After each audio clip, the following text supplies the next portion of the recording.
Welcome, welcome, early birds. We have early birds. That's We great. do. Fantastic. We do. Welcome. People who want to get a good seat for the webinar. That's right. Front rows. Oh, you got a Wisconsin buddy. Oh, wait, that is you. It's Joe. Joe is his own Wisconsin buddy. That's Where's right. everyone from? Exactly. Where is everybody from? Yeah, tell us where you're from, where you're joining from this Wednesday. Omaha, California. Raleigh. Got a bright and early folks in the West Coast. It's pretty early in California. Ah, it's 8 a.m. It's okay. Yeah, Delaware. not Delaware. bad. Fabulous. Delaware. Oh, Omaha's got a couple. Yeah. Yeah, that's okay. Yeah. You can have your coffee and watch. West Coast should be early birds, right? So I mean, by design, they like if you're a West Coast and you're not early bird, it's very difficult to work with the rest of the country. That's yes. Very true. Yeah. Virginia. I'm in South Carolina. I'm on the East Coast. I'm on the very, very, very east coast of Tel Aviv, which is really far east or west. I mean, depends. That's true. Depends how you want to play. You can get from both directions. I do see another Wisconsinite on this list, but I'm not going to say her name out loud. No. It's okay. She knows where I live. Welcome, newcomers. Come on in. Tell us where you're from. I hope everyone's having a great Wednesday. Czech Republic. All right. Another Wisconsinite. My gosh. We have a couple from Omaha, a couple from Wisconsin. We're I like it.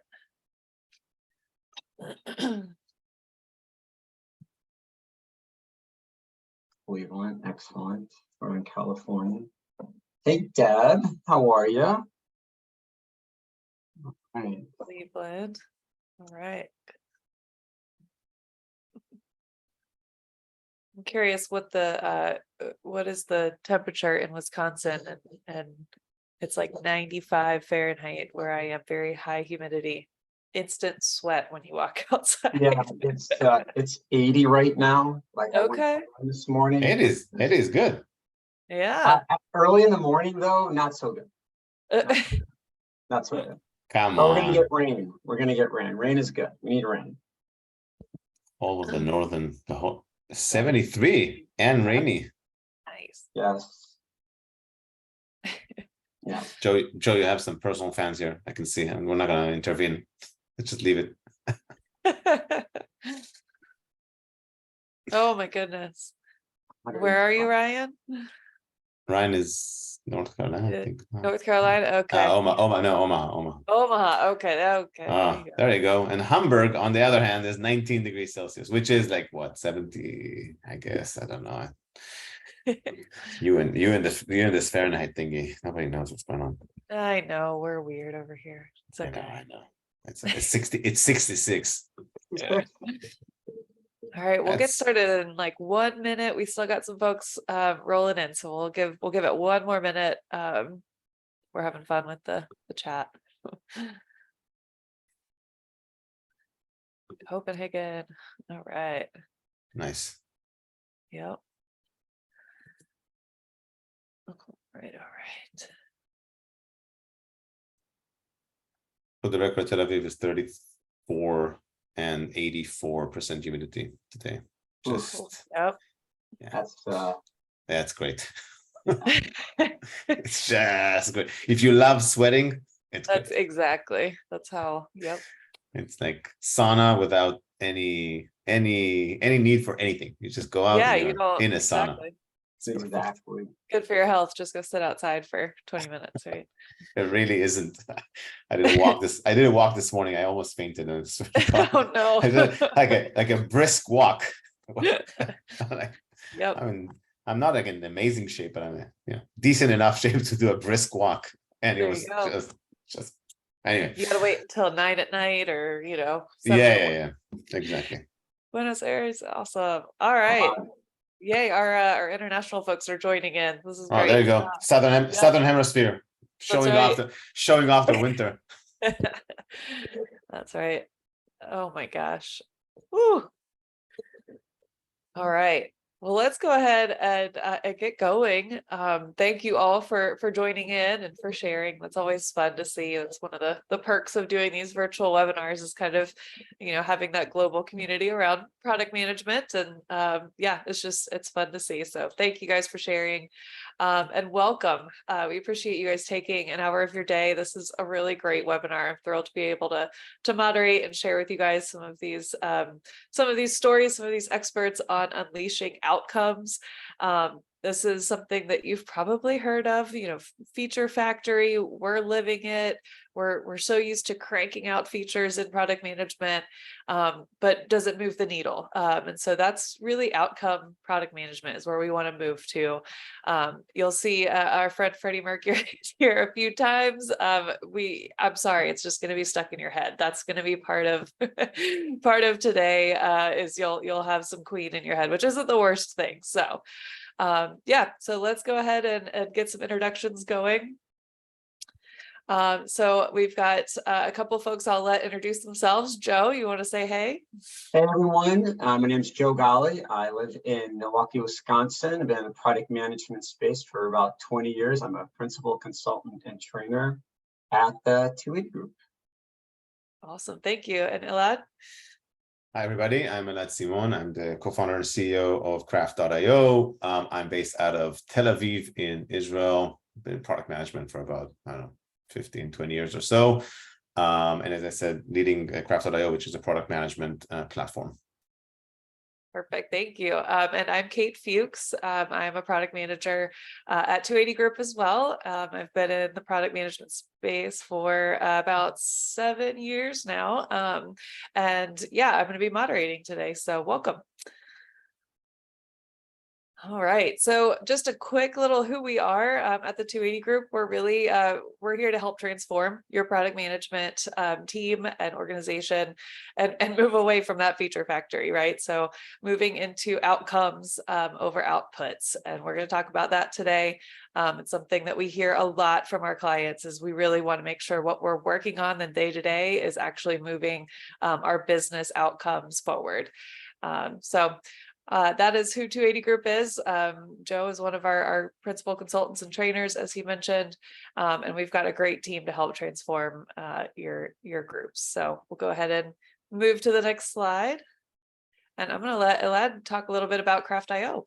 Thanks for that, Kate. Craft.io is a product management platform, as I mentioned earlier, and we help you also transform your team when it comes to product management.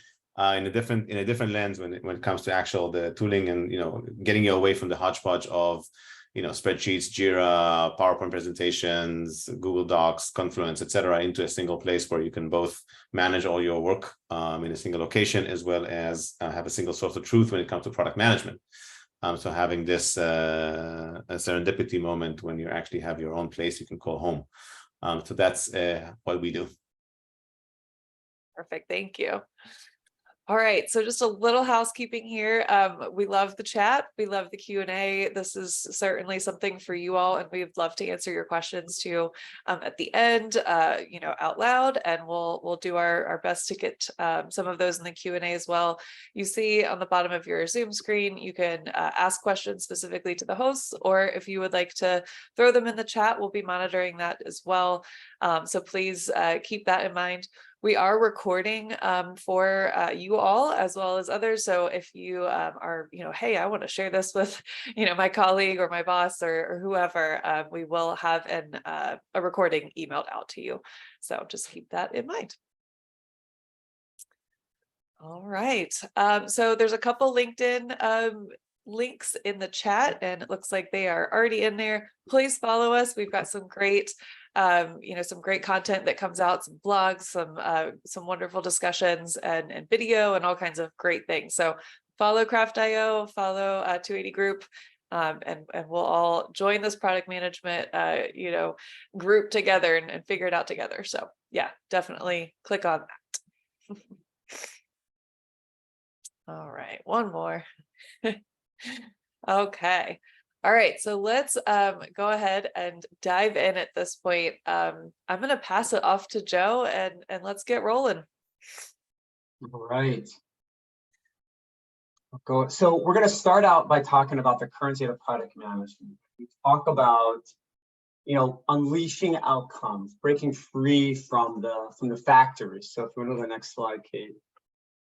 How many of us on this call today feel like, as product leaders, as product managers, maybe even product owners, or maybe even working on a product team, we feel like in our day-to-day garage, we work in a feature factory, right? It's probably one of the biggest challenges we have in the product management space. We have stakeholders, executives, VPs, they look at product management as a discipline for popping out, churning out products, right? Kate and I were actually just talking about this particular image the other day. We're big fans of the UX unicorn. I know a few companies I've worked with in the past that could use a few of those unicorns. But right, how many of us feel like in our world today, our success isn't measured on outcomes, but our success is more measured in how many user stories did we pop out? How many features did we release, right? And I think, what we try to do at 280 and what we try to do as coaches is we're trying to help companies get out of this rut, right? We're trying to get out of this mentality that the more, the better, right? And that more meaning the more features, the more user stories that we push out. So we go to the next slide, Kate, right? And, the reality is we are managed by outputs. I think just the other day I was talking to someone and I was asking them, I'm like, hey, how was the last quarter?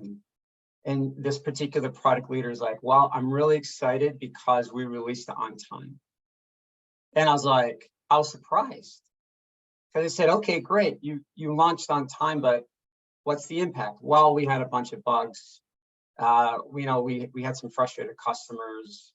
And so I kept on peeling back the onion, and I'm like, well, what was the desired outcome that you were looking to achieve? I believe in their particular case, it was an internal IT product, and they were trying to identify opportunities to streamline processes and gain some efficiencies in the way that they execute some of their internal processes. And so that's the challenge we have, right? We look at roadmaps, and roadmaps for a lot of us are Gantt charts, where we have a list of features and we have a specific target timeline that we're trying to achieve. And what we're trying to do is we're trying to help organizations get out of that rut, right? We talk about measuring success. We joke a lot that as product consultant and trainers, it's more like product therapy, right? There are these bad behaviors that we're trying to undo. And ultimately what we're trying to find is help understand, like, how do we get out of this rut of, success being measured by on time, on budget, did we get it out to a certain number of teams, versus really understanding the nuances of product and business outcomes. And we're going to talk about what some of those are. So I think, Kate, we want to go to our first polling question, right? So yes. I'm curious. Yeah, we're curious. How many of you on the call today? I know we're going to pop up a poll. How many of you today feel like your measure of success is based on the number of features or user stories you deliver?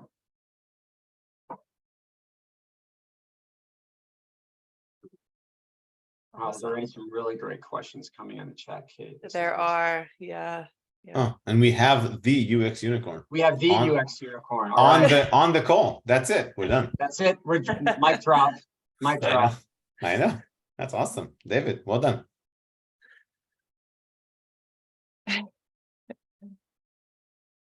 Awesome. It's starting to slow down. I'm going to count down to finish voting. Great question in the chat about the roadmaps. We're going to talk to that in a little bit as well. So great question. All right. I'm going to close the poll and share it. 3, 2, 1. All right, let me share it out. All right, so it looks like we certainly have some folks that what they're hearing is resonating with them. We've got some yes and some sometimes, a couple never, and I'm impressed with that. I love that. I want to hear your stories. I want to hear how it's working. So Joe or Elad, any reactions to the poll? Elad, I'll let you. Yeah, so I think, I mean, not hugely surprising. You have 88% of people saying, that's something we've encountered. I guess I'm delighted to hear that people, at least a big chunk says sometimes, and rather than all the time. And I think so. For me, that's an encouraging point. But it is part of this. It is part of the drill. On delivery focus and this feature factory, and so I would say kind of aligned with where we are. I would say, by the way, from my perspective, and we just have to keep that in mind as well. Delivery is still a part of the product manager's job, so it's not terrible. And we'll talk a little bit about the difference between are you measured on what Joe was mentioning, on time, on budget kind of thing, which is it's a mindset that goes in the wrong direction kind of thing, versus if you're like an awesome discovery and strategic product manager, but nothing gets actually into production, that's also fun. So there's a nice balancing act on those things as well. But yeah, so no surprises, I would say. Absolutely. What do you think, Joe? Well, my eyes are going to Nava's question. It's a really good question. So for everyone who isn't on the chat, the question from Nava says, what's a good way to frame an interview question to find out if a company is a feature factory without asking if they're outcome driven? So Eli, let me take a stab at that one. I want to see what your response is. So Nava, whenever I start an engagement where I work with a new client, I start out with, hey, tell me about your last release. What was that like? Right? Tell me about the last year. So what I'm going to look for in that response is, do they spend most of the time telling me, kind of giving me a laundry list about what was released?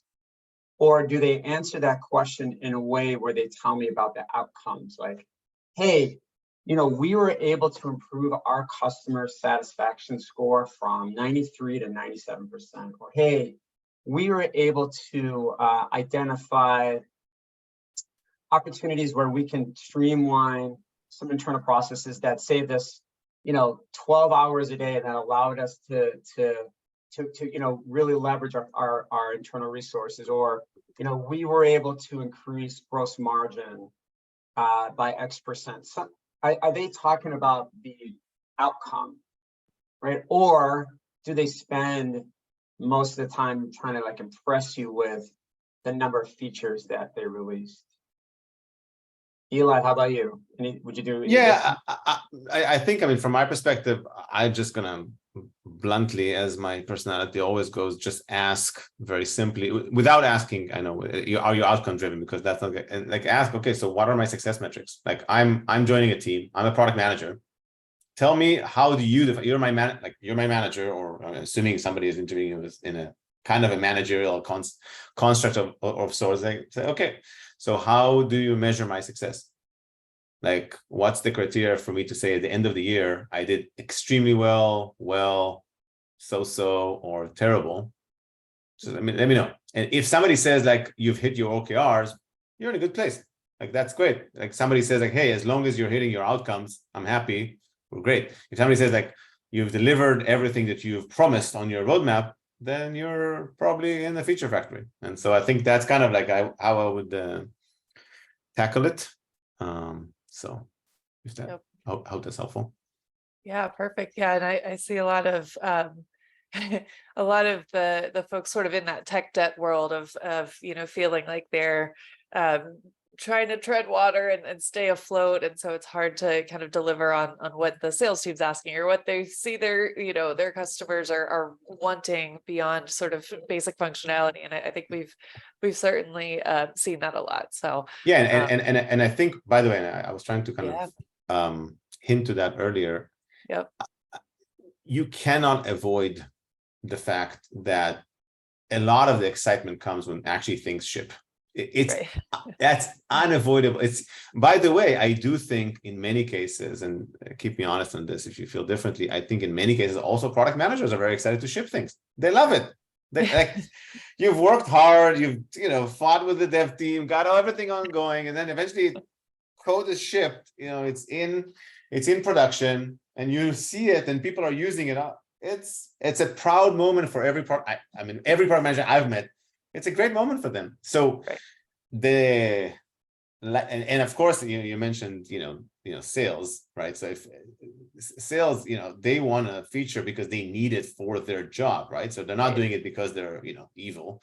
They're doing it because they're doing it because they're like, okay, I have to have this feature so I can demo it to my next prospect or my existing prospects so I can sell. So everybody's doing this, I think, from good reasons. I don't think I think if, and that's kind of what we're saying, if the whole conversation in the company revolves around that, like, okay, here's a list of features I'm planning to do, and here's a list of features, and there's nothing in the conversation that talks about, the strategy, the discovery, all those areas, then the company is a feature factory. I think, so that's kind of like the balancing act we need to find, I think, in all of the companies, like in your company and for the people on the call.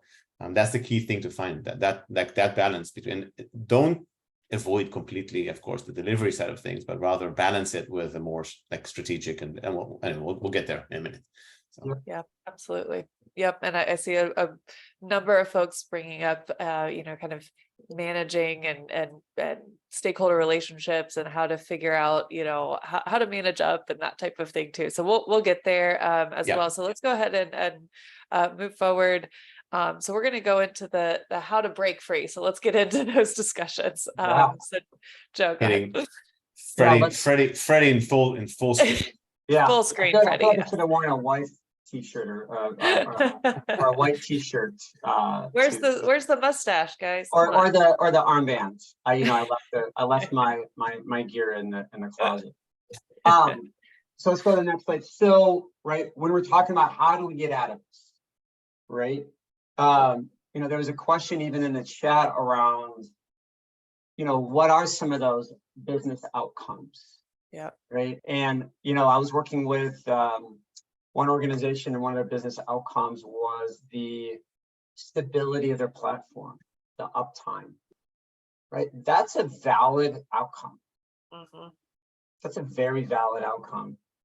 Your outcome can be around the customer experience, which is very familiar to me, right? What's that user experience? Are they able to easily find and buy, purchase your products? Are they happy with it? There are multiple examples of outcomes, right?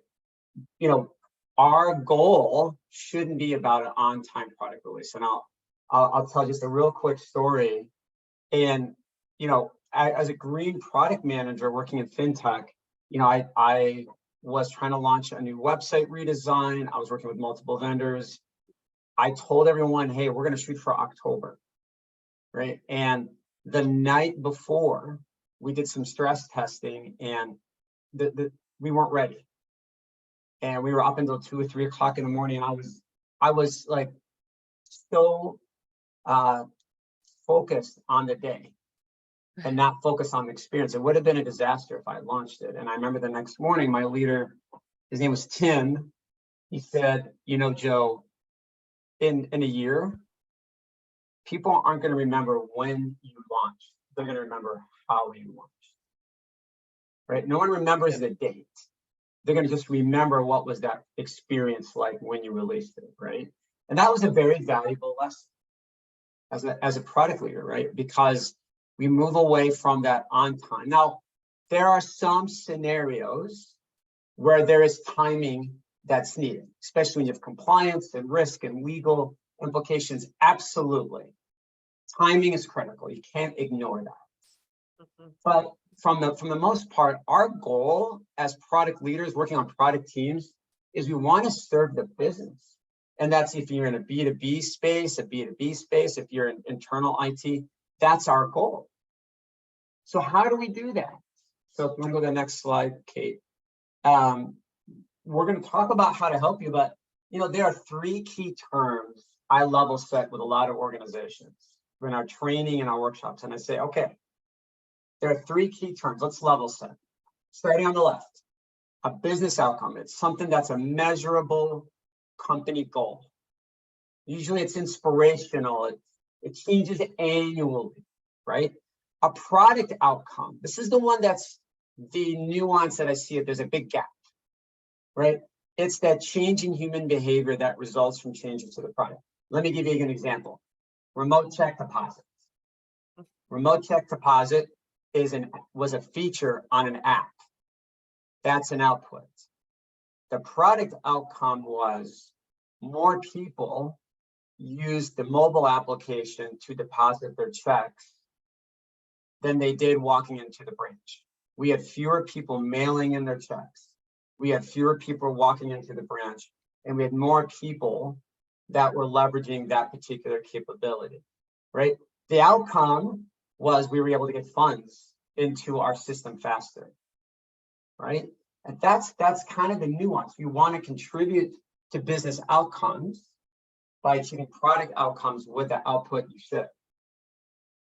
Eli, would you add anything? I mean, I think that product outcome, that middle term is probably that biggest gap in a lot of organizations. I don't know if you've seen this. Yeah, absolutely. And I would say, I mean, again, I suspect some companies, I don't know if, again, on the call, what percentage, but it doesn't really matter. Like, you have like a process called OKRs, which kind of takes care of it. And I'm not preaching specifically for OKRs. I think OKRs is one example of that. But the concept is that there is a cascading process from left to right here, right? So and OKR just does it in a very natural way, right? So OKRs is just like the design of it is to cascade things down.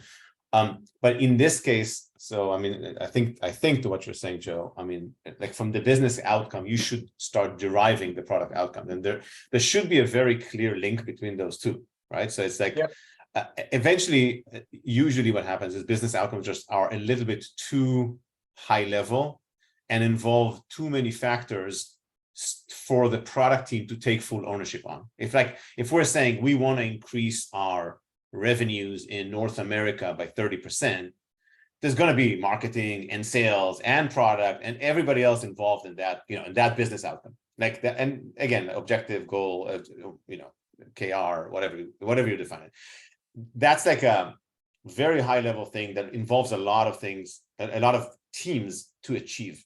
And then the derivation of it is the product outcome, which is what is it that the product team can actually own and can actually measure, which is very important, that would be clearly correlated, if not causing the business outcome to become better.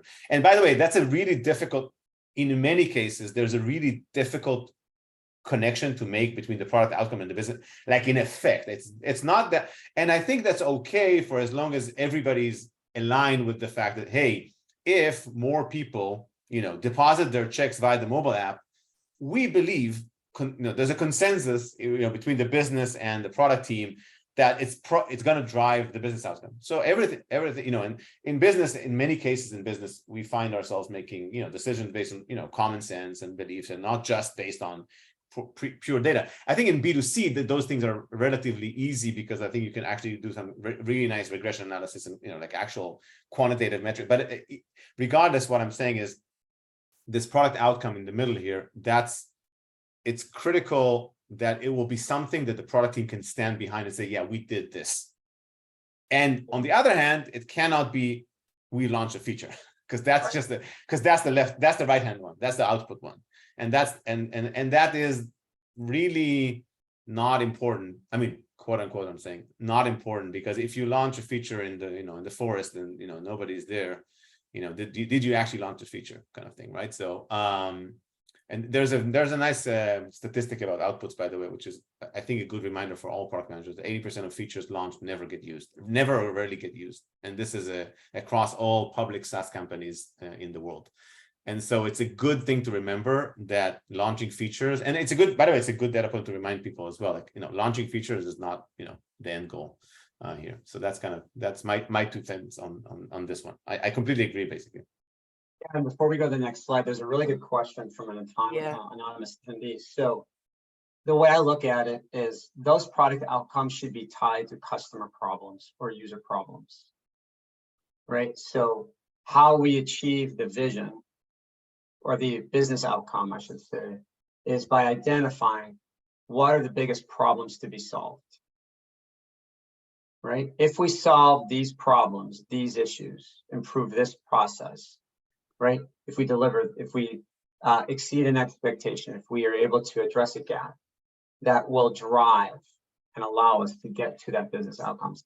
How we solve those user challenges, those user problems, is through a collection of capabilities and outputs, right? That's how we want to think about it from a product outcome perspective. If I can add to that just for a moment, I think, product manager, it's probably it's a difficult job, I would say. And one of the reason I'm saying that, it's not just a random comment I want to make. No, the reason I'm saying it is because it's a balance, right? So you have to strike the balance. I mean, eventually, you know all these Venn diagrams that you show product in between customer, business, and tech, right? So you have this and it is a balance. And sometimes, Joe, what you're saying is absolutely true. Sometimes, customer problems or user problems are things that bubble up into the strategy, and it makes perfect sense. But sometimes they don't.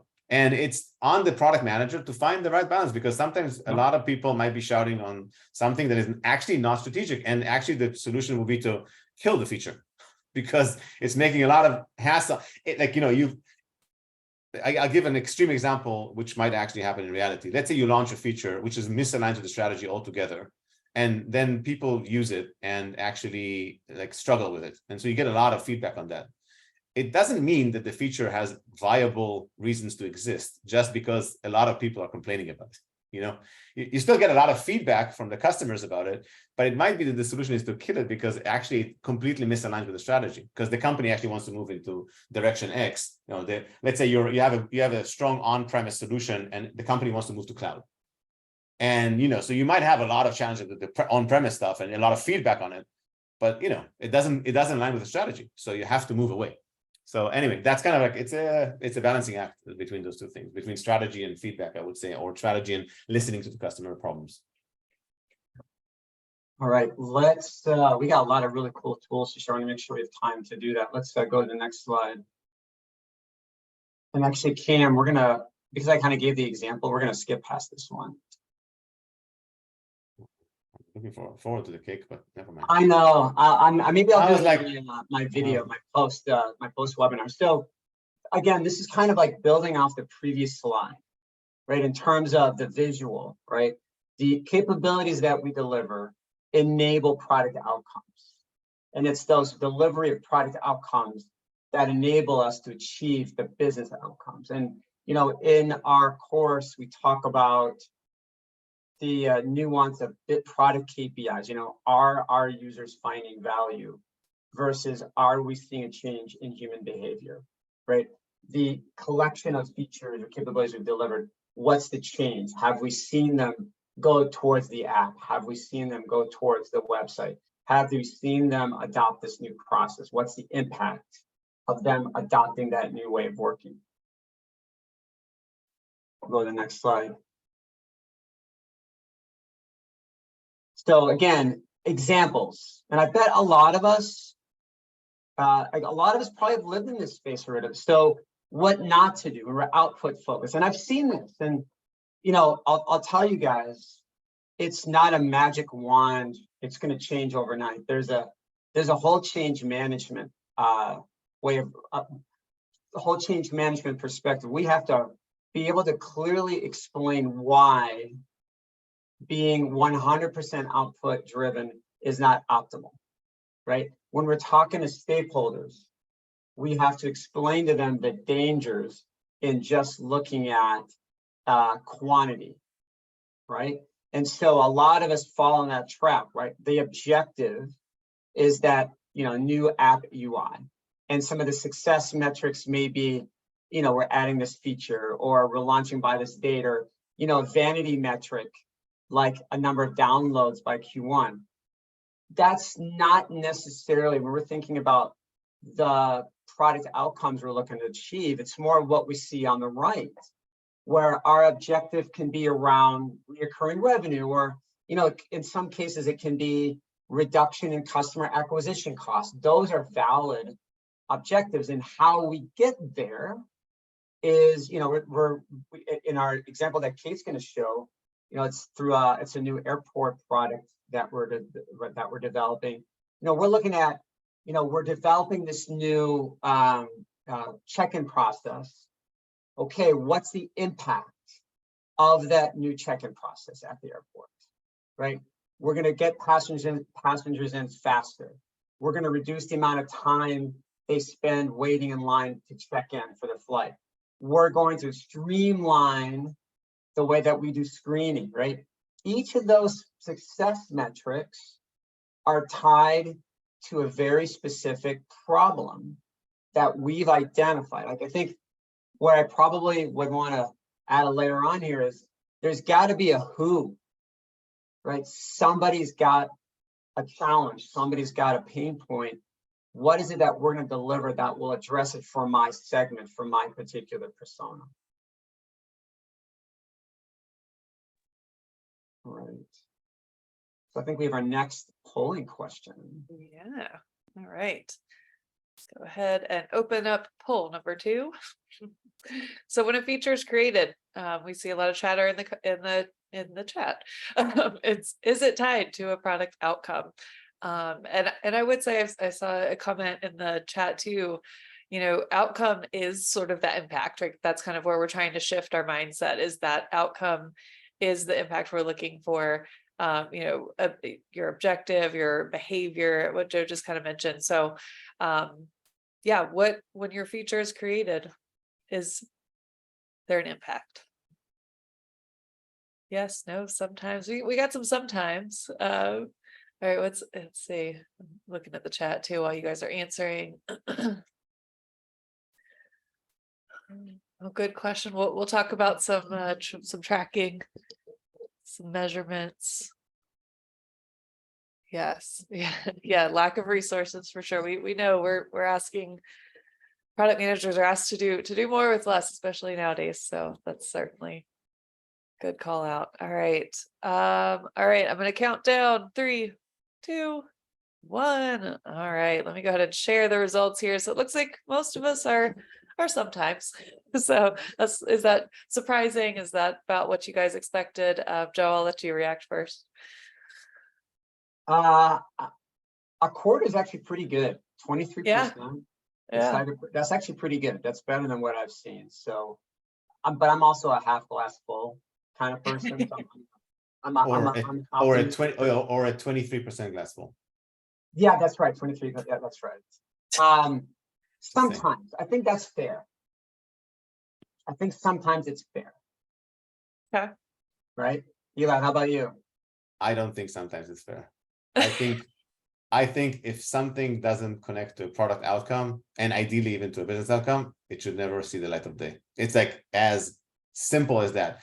It could be that it's like an outcome that might not be as, magnanimous as the other outcomes, but we don't, my suggestion to you is that don't do anything that doesn't come up with an outcome. Nothing. It's just pointless. Unless it's a hobby, unless you're building out a hobby of like releasing features into the, and again, it doesn't mean that all product outcomes should be, super strategic and super, like the most dramatic ones that will make the whole company, shift. But if it doesn't have an expected outcome, it's not worth doing it. Like, it's as simple as that. Even technical debt is an outcome. It's an outcome. Like if you're fixing something because it's going to screw you over in 6 months time and the platform will like grind to a halt, that's an outcome. That's an important outcome. It's like keeping the lights on could be an important outcome. That's absolutely fine. So it doesn't matter for me. I mean, of course it matters, but regardless of how important or how strategic does the outcome sound like, if there's no outcome, just don't do it. Just challenge your manager and challenge the people who tell you this is important. Why? And if they can't answer why, the why answer is the outcome. I mean, that's it. And if they can't answer why, then there's no reason. I mean, if somebody said like, we're building it because I want to, then you can put a product outcome called, like CEO desires. And, I don't know, probably not a good advice, right? Is it? I guess that's not a good advice to put. But anyway, but you see what I'm saying? Push your stakeholders to come up. If you can't come up with something, they should come up with something. Say, hey, why are we doing this? Yeah, and the tech debt system stability is a very valid business outcome, guys. Architectural runway. So, if you do tech debt, that will enable you to roll out features faster or more with more stability, or you have higher uptime.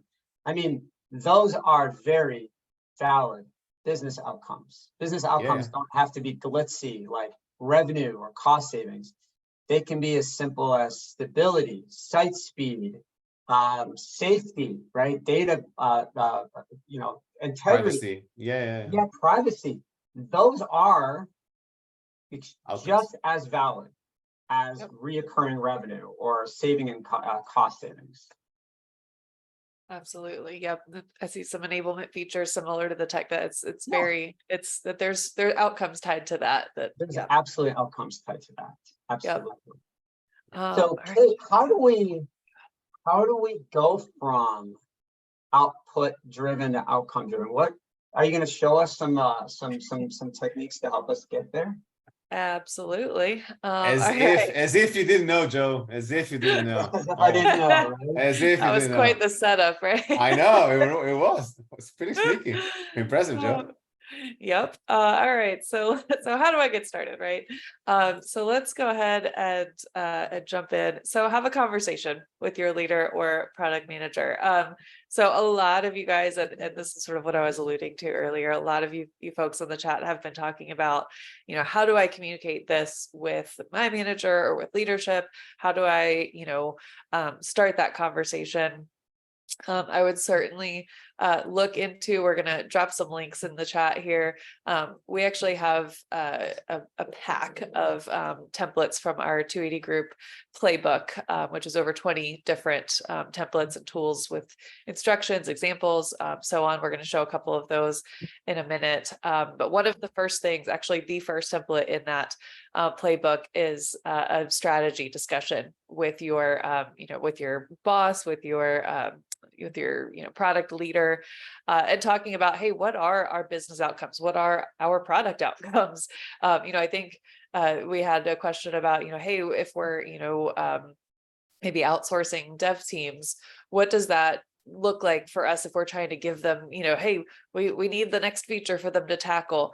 So sort of asking, the VPs of products and the product leaders, hey, team, Tiger team is working on XYZ, where is that tied to in our business outcome, and how can I support that? And being able to tie that, that string from the top of the business outcome all the way through to the day-to-day of Tiger Team, is an important conversation to have from the get-go.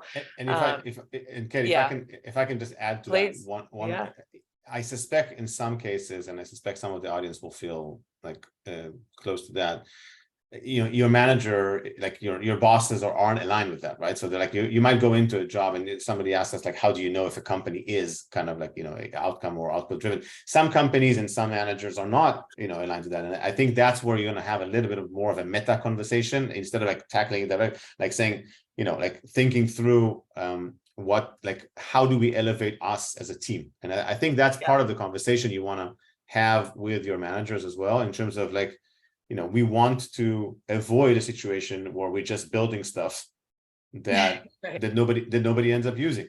And I do think specifically nowadays, and where everybody's been asked to do more with less, it really is a very nice tie to ROI to use outcomes and say like, hey, we want one of the reasons I'm suggesting it because we want to avoid people just doing stuff like pet project. This is why that was why I was so adamant about like everything has to have an outcome, because like that's a really great and simple enforcing mechanism of saying, hey, we're not doing stuff unless it connects to something.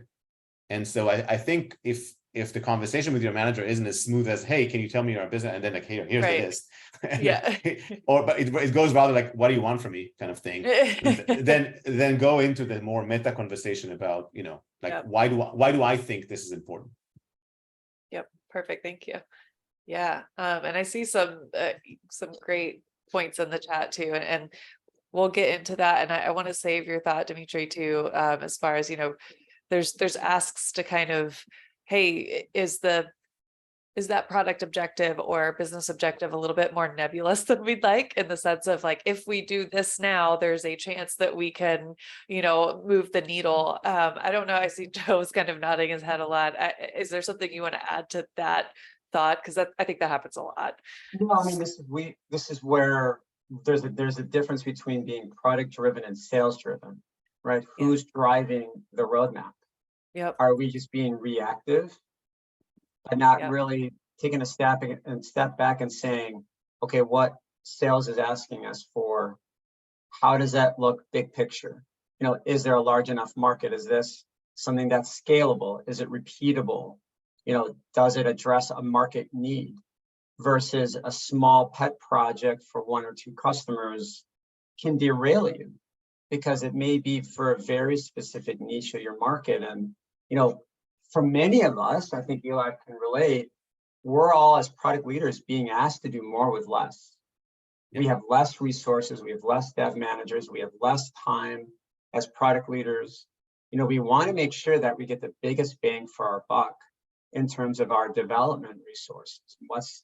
That's where we just have to have some of those hard questions. And that's why, when we're talking about those customer requests, like mapping it out, like, well, what's the product outcome and how does that product outcome support what we're trying to achieve strategically? That's the tough question that we have to ask. Yep, absolutely. Absolutely.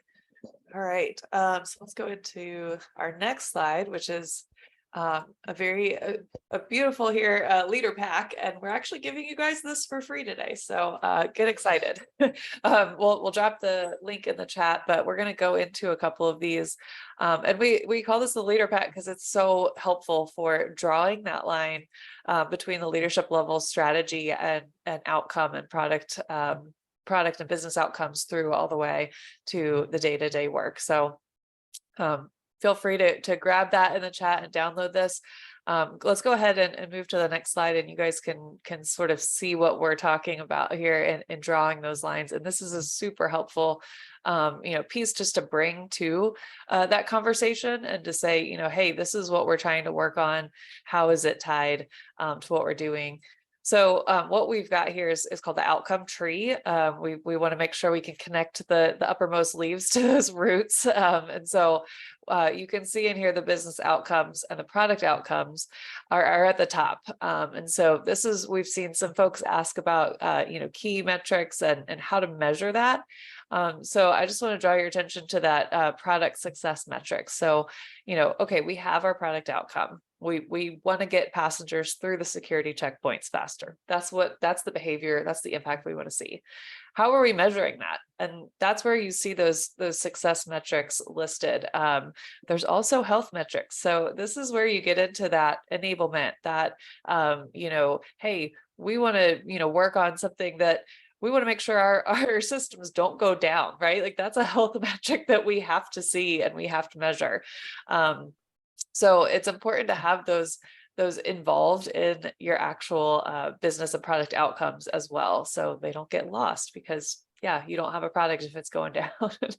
And then, like I mentioned, there's over 20 templates in this playbook. And so part of what we do here is we tie our problem statement and our solution. So through the playbook, what we've done is given you guys an opportunity to, identify the problem, who we're solving for. And so these are actually taken from prior templates, the problem statement and the solution hypothesis statement. So you're connecting a lot of dots here. You're saying, here's our business outcome, here's our product outcome, here's how we measure it. Okay, now what we're actually building, how does that actually connect to the success metrics? And I think where you see folks saying, oh, we have a break here, this isn't connecting. That's kind of where we understand, oh, we might be in a feature factory. If what we're cranking out, addressing a solution hypothesis statement, and it's not connecting to any metrics, or maybe not connected to the hypothesis statement even, that's where we can see there's not lines drawn here. So this is just something that we pulled. I don't know, Joe or Elad, if you want to talk to this before we move into the roadmap. I know we've had some discussions on that too. Elad, I'll let you go.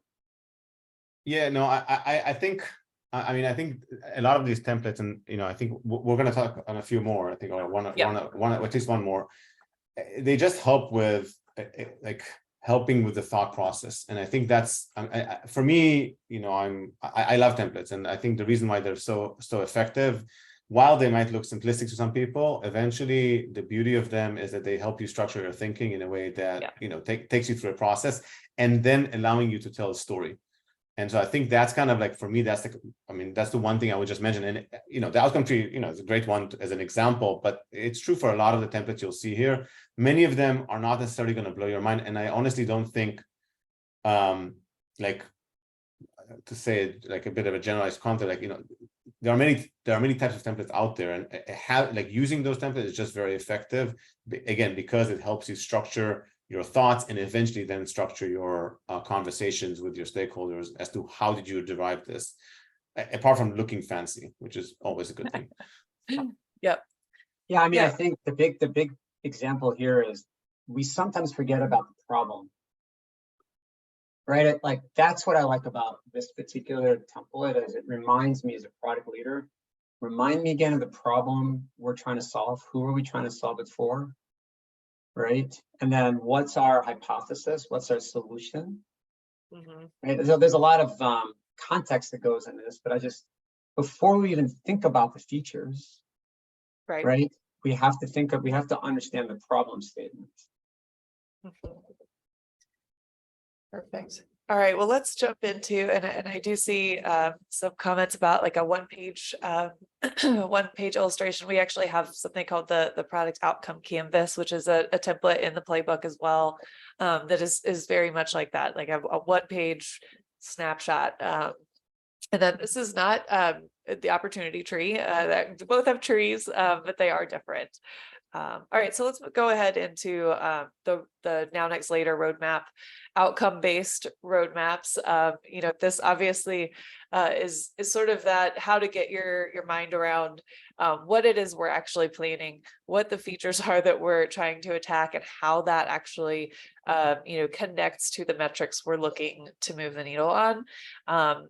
This is, I think someone mentioned earlier, how do we organize our sprints in the future, right? So this is sort of how we're getting there. And I know PI planning could be a big day full of let's schedule all of these things, and this is a good way to wrap your head around it and to kind of organize your thinking, sort of as Elad was saying. So you can see in here what we've done is really just showing, hey, let's look at each of those product outcomes, the metrics that we're trying to achieve. And then from the now, we can see the more specific, maybe that's your feature title, or even a capability or an epic title, right? So that's where you're really taking there and breaking that into your work, your day-to-day work, because you're tying that directly to, okay, this is a metric. This is a feature that's going to move that metric. When you get into the next and the later, you're getting more nebulous. You're getting a little bit more broad, because you don't need to go to that level of detail when we're looking at the next and later. That's going to come next and later when we've started to build on the now.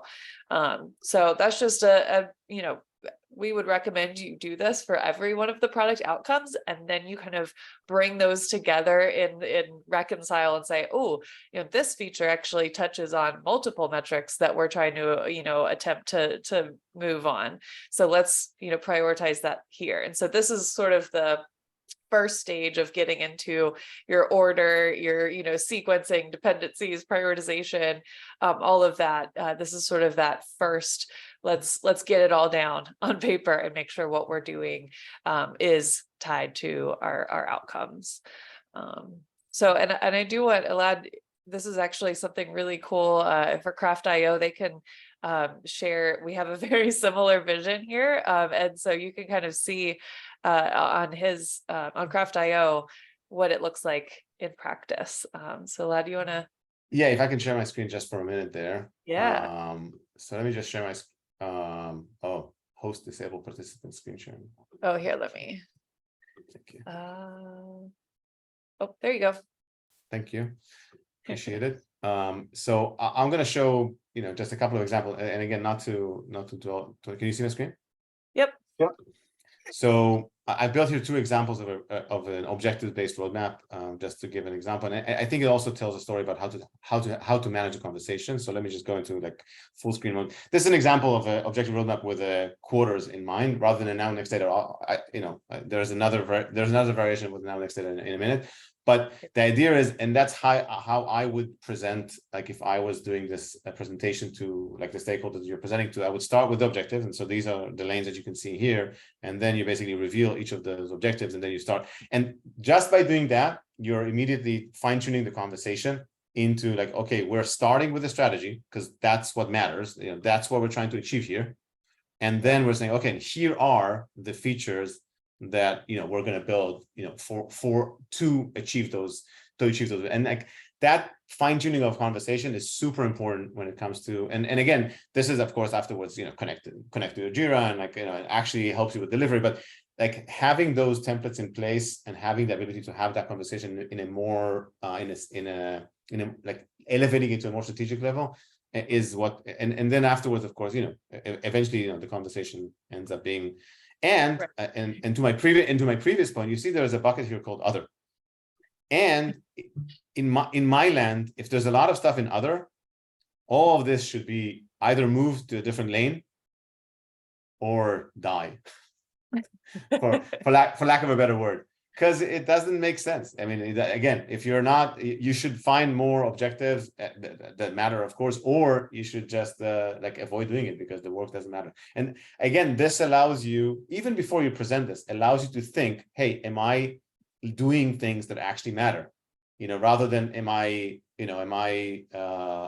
being strategic? Like, if you don't have it connected to any objective, then you're stuck in a place where you're just building stuff. So yep, that's just my 2 cents about so our variation of roadmap showing objectives. Yes, and the objectives there would be your outcomes. Exactly. Yes. Yeah. Sorry, I'm using interchangeably objection and outcomes. Sorry. Yep. You're good. Sorry. You're good. Yeah. Perfect. Okay.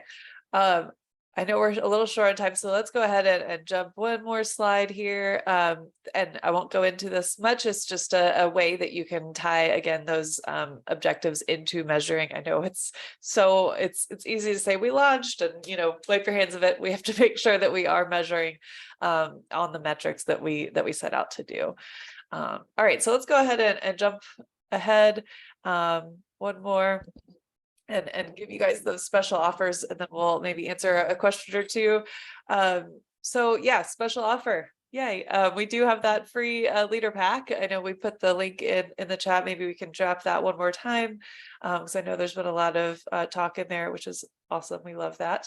All right, and then go ahead and share. We have a 20% off all Craft.io plans, which is pretty sweet. So definitely check that out and get your hands on that. It is a wonderful platform. So yes, then let's go ahead. I think we've got a couple more. Oh, we have a couple more trainings, and look who is training August 22nd to 24th, your very own Joe. So yes, we've got a couple digital product management and optimal product management courses coming up. Sign up for those. just, yeah, I mean, wonderful, wonderful trainings with some experts. So check those out. Oh, you've got one right there. Zachary Blum is coming in Wisconsin. There you go. Booked. There you Booked. go. There you Booked. go. Hey, hey guys, in person is amazing. 3 days. It's immersive, great way to network with a lot of different product leaders. We still have a few more spots left, so please come join us. You're gonna have so much fun. This is gonna be great. I'm so excited to see all you guys. Absolutely. All right. And I think that is it for the day. Is there any, I think we were answering questions as we were going. I'm trying to see if there's any last. Yeah, I see one in here. So there's a question from Anchor. It's like, how do I influence strong-headed stakeholders in a legacy company? That's a great one to, yeah. Yeah. So, you know, Anchor, what you have to almost do is you want to try to exercise some empathy with your stakeholders, right? You got to understand where they're coming from. Like we talk about, you know, who are our personas, what are their goals, motivations, and needs. You almost want to do the same thing with your stakeholders so you can kind of understand where they're coming from. And then what I have found is transparency, right? Bring them along in your product management journey. Help them understand who are your different segments. What, you know, if you do customer visits or you're getting feedback, are you sharing that, right? And then what's the result of those discussions? And that's how you begin to change the conversation. I think too many times as product leaders, we hold some of that information too close to the vest, when in reality, we should try to be as transparent as we can in terms of what we're learning and bringing those stakeholders along along the journey. Absolutely. If I can add just like, well, Please. one thought, and completely echoing your point, Joe, you have to remember that the stakeholder is going through a process that you've been going through probably for about a quarter or a month or 2 months in like a 30 minutes meeting.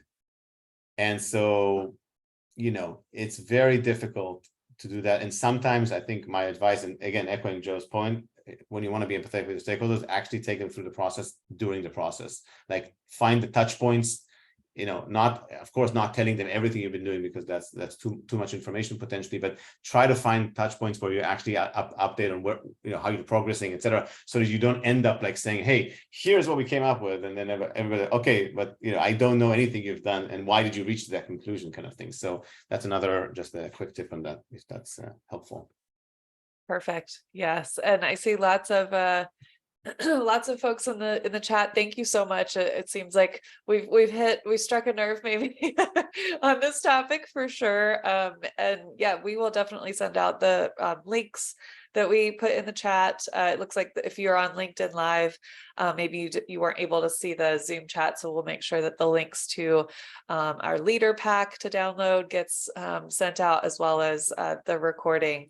But we so appreciate you here from all over the world. And thank you so much. Have a wonderful, wonderful rest of your day and rest of your week. Thank you. Bye, everyone. Thank Be you. safe. Bye, everyone. Be cool. Bye-bye.